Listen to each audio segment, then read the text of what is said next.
মামাবাড়ির মাঝি নাদের আলী বলেছিল, বড় হও দাদা ঠাকুর, তোমাকে আমি 3 প্রহরের বিল দেখাতে নিয়ে যাব।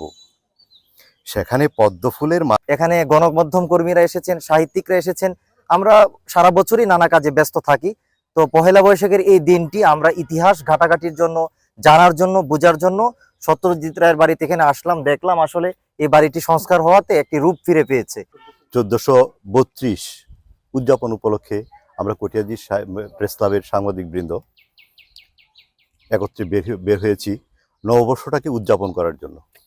আসলে আমরা একত্রিত অনেক সময় নিজেদের কাজে ব্যস্ত থাকি, কোনো ঘটনা প্রবাহে আমরা একত্রিত হই। বিশেষ করে আজকের দিনটা আমরা যেভাবে একত্রিত হতে পেরেছি, আসলে সত্যি নববর্ষের যে ইমেজটা, আনন্দটা আমাদেরকে মনে হয় খুব উৎফুল্ল করেছে।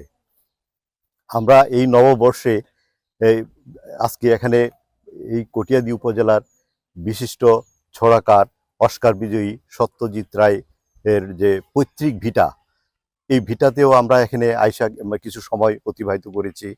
এখানে গান, কবিতা আবৃত্তির মাধ্যমে এই দিনটাকে উদযাপন করার জন্য আমরা এখানে একত্রিত হতে পেরেছি।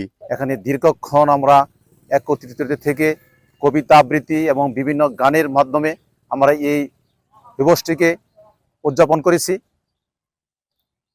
আমি একজন সাংবাদিক হিসেবে আমরা আশা করছি যে আমাদের এই 1432 বাংলা নববর্ষ যেমন আজকে উদযাপন করেছি, আমাদের এই বছরের প্রতিটি দিন আনন্দময় হয়ে উঠুক প্রতিটি মানুষের জন্য।